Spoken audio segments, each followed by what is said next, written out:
So this is a story about humility, the blessing of coming down where we ought to be, out of the clouds of great thoughts and into our breath, into our bodies, out of our head, into our feet. When I was in talks with the search committee and the vestry about coming here as your priest, one of the main things on the mind of this church was the future of the adjoining 20 acres of land that had been purchased several years prior and was now in trouble because of too much debt. Praise God, we've come through, and that is a story for another time. But over the years, there have been many, many dreams for that land. Grand ideas, grandiose even. A retreats and conference center to serve the larger church and community beyond Monterey County. That was the dream when you all were calling me as your priest. I even imagined myself not only being your rector, but growing a possibly national reputation as a retreat leader. And there have been smaller dreams, including a labyrinth that would serve as the beginning anchor point for a larger 10-acre landscaping plan. Now, the reality of building a labyrinth out there on that land deterred us. Just preparing the soil to receive the materials that was going to take almost all of the money that we had. How would we maintain it ongoing? The ground squirrels have their own national retreat and conference center going on out there. Did we want to use the precious little water we have for new landscaping? Meanwhile, one Sunday, about a year ago, the electricity went out here.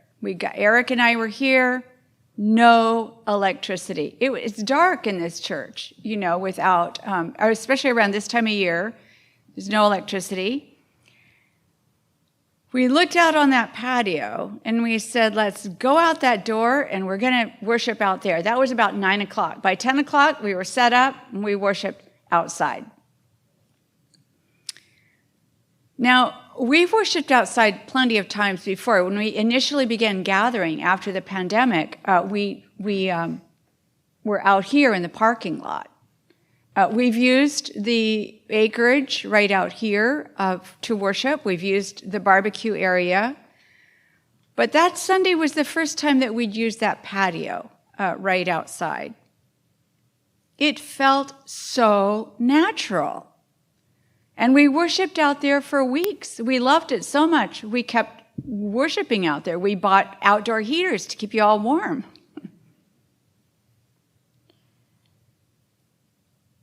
And then when we were clearing out the chairs, we looked down and we saw that there was a large cement circle, just the dimensions of a labyrinth, of a classic labyrinth. And we looked at the brick wall and we saw how electrical outlets and Ethernet ports could be installed so that long electrical cords and the equipment wouldn't have to be run each and every time we wanted to worship or hold events. And none of it would be outrageously over-the-top expensive or difficult. And once we saw it, we couldn't look away. It now seems so meant to be. How could we have missed it for so long? A year later, from that Sunday when the electricity went out, we dedicated and blessed the labyrinth. And in early November, thank you to Jim French, the electrical outlets and the Ethernet port will be installed.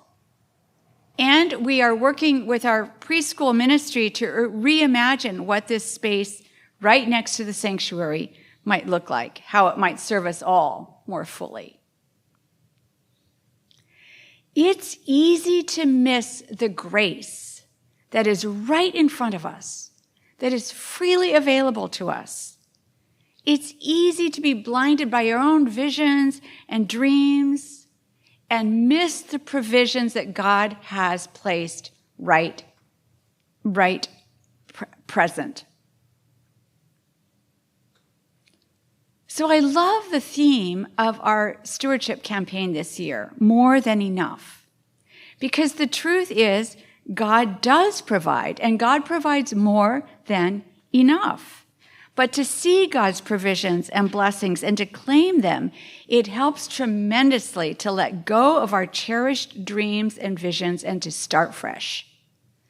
It helps to let go of our independence and truly acknowledge our utter dependency upon the Lord for healing, for knowledge, for strength, for forgiveness, for wisdom, for vision. I've kept hold of a book for a long time, mostly because of its title. I just really like its title. It's called The Pace of Grace. And whenever I see that book, I keep it kind of where I can see it. Just the title is enough to remind me to let God's grace set the pace of my hours and my days.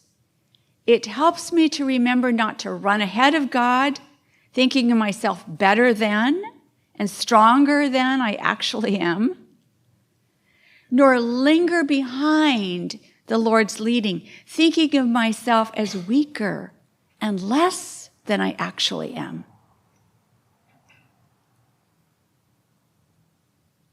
The truth is, when we come down to where we ought to be, and we are in pace with God's grace, there is more than enough miracles, wonders, and blessings.